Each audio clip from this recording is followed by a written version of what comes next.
Hi everybody, I am Lady Stars and Fire. This is the weekly healing messages for December. For January 5th through the 16th of 2021. Happy New Year.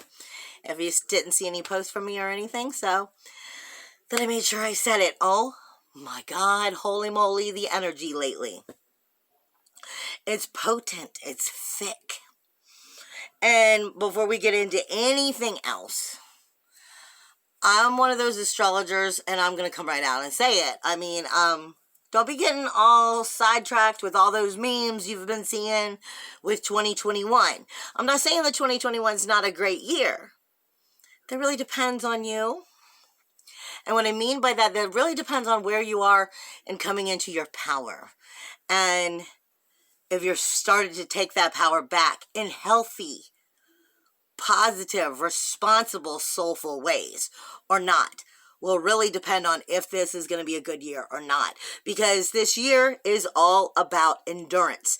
This year is the year of the ox. Now everybody's talking about the energies that are coming out of Aquarius now that Saturn and Jupiter are in there, and it's been meme city about how it's going to be such a great thing. Now I'm not saying it's not, but you're going to earn that great thing that you're trying to create, or you're not going to get it. And I'm going to put it that way because, like I said, so many of these memes out here are just making it sound like so much abundance and wonderful things and new creations are coming your way, and yay. And that's true. But let's dig deeper, okay? And the reason I say that is this year is a whole lot of endurance, a whole lot of humble pie.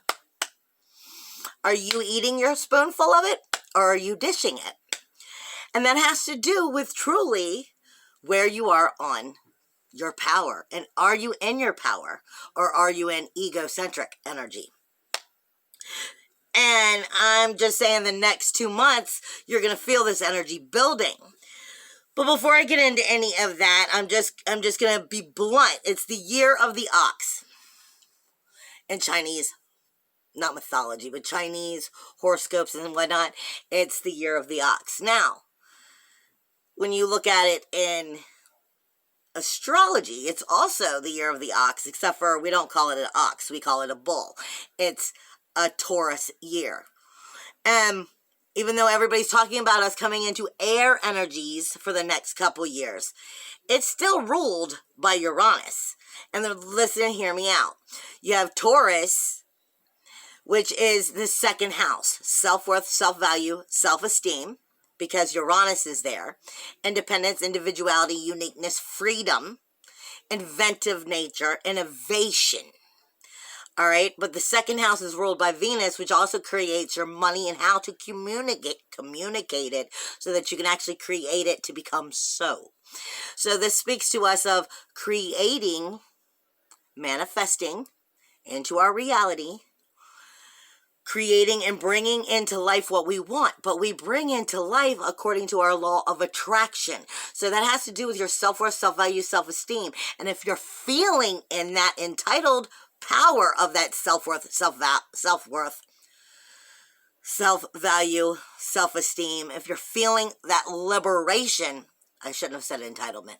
If you're feeling that liberating energy from within, then that means the law of attraction is going to have no choice but to bring that to you. But if you're lying to yourself about that self-worth, self-value, self-esteem, and you actually feel more self-loss, more self, more problems with self-esteem, more grief, denial, sorrow, not feeling strong about your power in any way, shape, or form, then that's actually making you more of a prisoner, more of a sheep.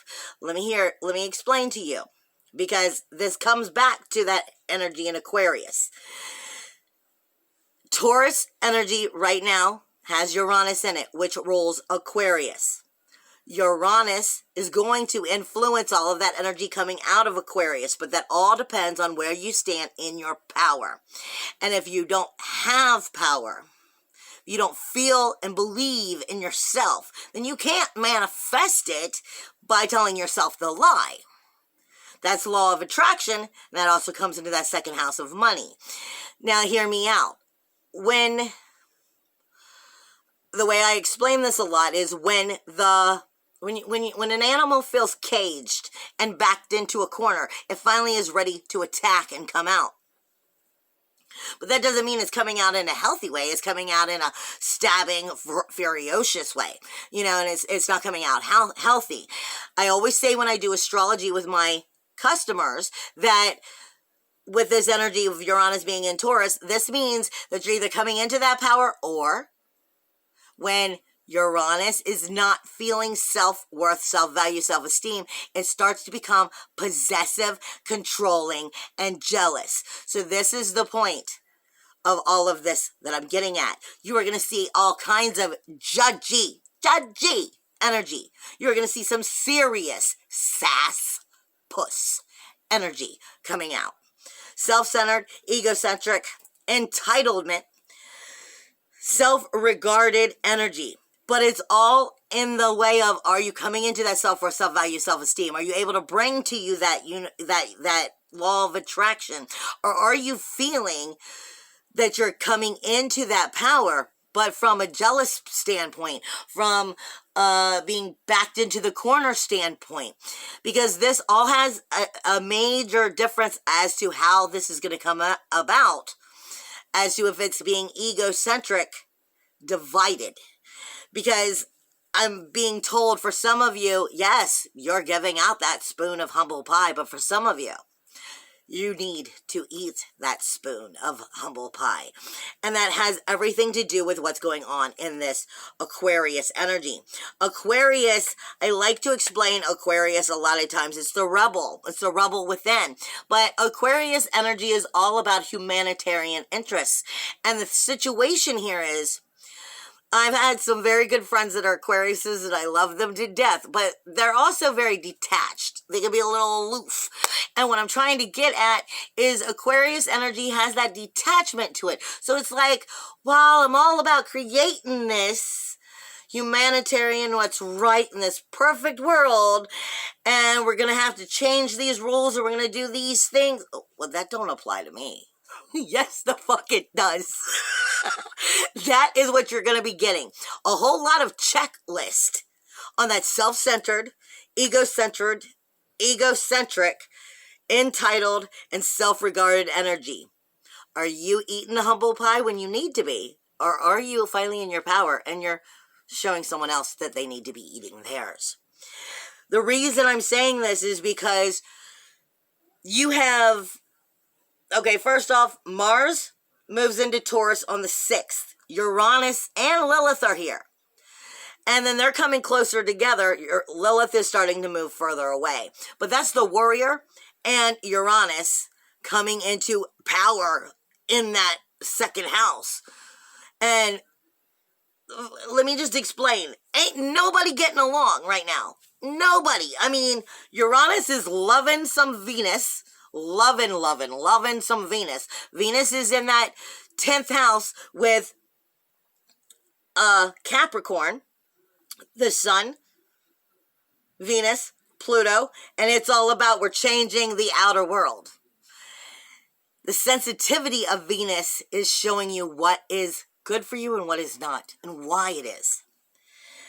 Uranus is trying to make you learn how to stand up for yourself, but to do it in the right ways. Pluto there is backing up that. Pluto is death, decay, and destruction for renewal, rebirth, regeneration.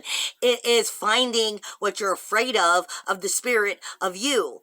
By tapping into, with Venus being here, the sensitivity of you to find the truth of you. And what will you allow your outer world to be created into? And that is coming up with your new moon on the 10th. Okay? Sun and the moon are both there. So illumination is coming out of that outer world in all directions. That is the political arena. That is the career zone. That's also, I connected with the 11th house with the friends and the groups that you have in your career zones. Those members and groups, because we're going into the 11th house where Aquarius is. And Aquarius has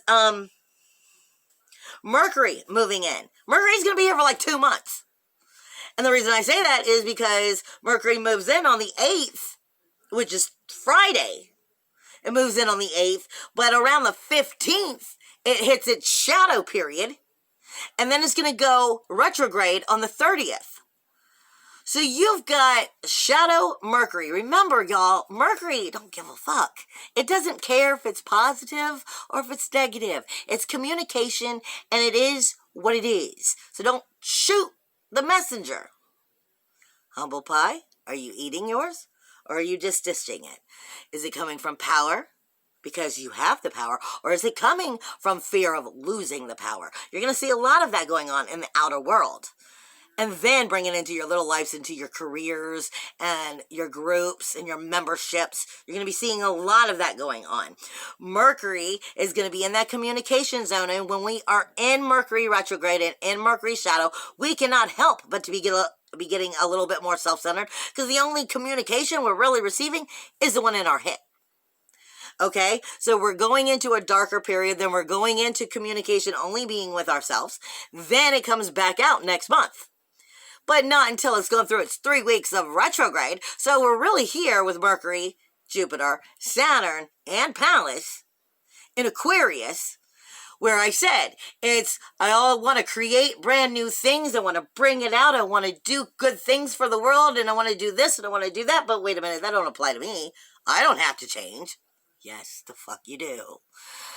That's what I'm trying to get at. Aquarius is very detached, but has the big, bright ideas. It has a lot of big, loving heart, but still somehow is aloof and detached. You have to put yourself in these situations and then decide if you're coming into your power and you're the one who needs the humble pie, or if you're egocentric, and if you're the one who needs the humble pie, or if you're in your power and you're the one who should be giving the spoonful to someone else. Venus is in Capricorn. Again, Pluto, Sun, Venus, and the moon's going to be coming through here at the new moon.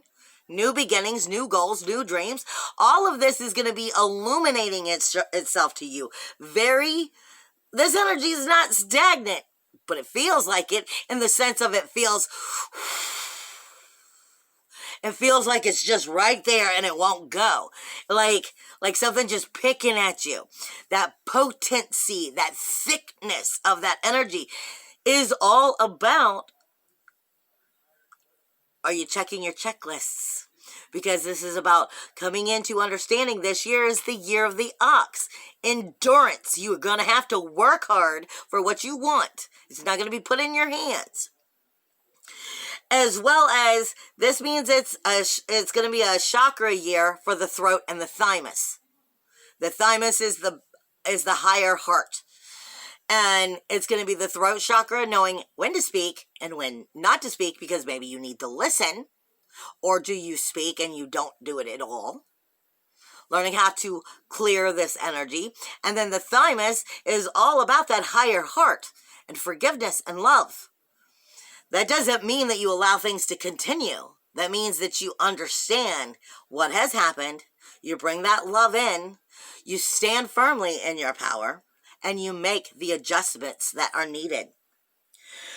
You have Uranus that is getting along with Venus all week. For a while now. Uranus and Venus loving each other. That sensitivity. Venus is not love. Venus speaks to you about your sensitivity. She tells you what you like, why you like it. She teaches you how to speak it and create it in wonderful ways. But when Venus is hurt, which is by the outer community right now, and that Capricorn energy, and it's telling you what she don't like, why she resents it, who screwed you over, and why it hurts.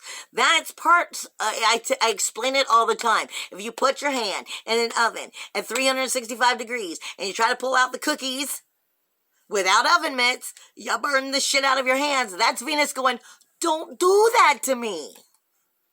Venus will tell you why she loves it and how to keep getting it.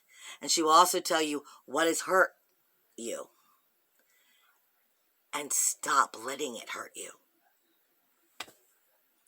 Pluto is death, decay, and destruction for renewal, rebirth, regeneration, speaking to your independence, your individuality, your inventive, creative self, coming into the authenticity of figuring out who you are and learning how to turn that into money for you, for one, because it's in the second house, learning out how to help you have the power over yourself instead of others having power over you.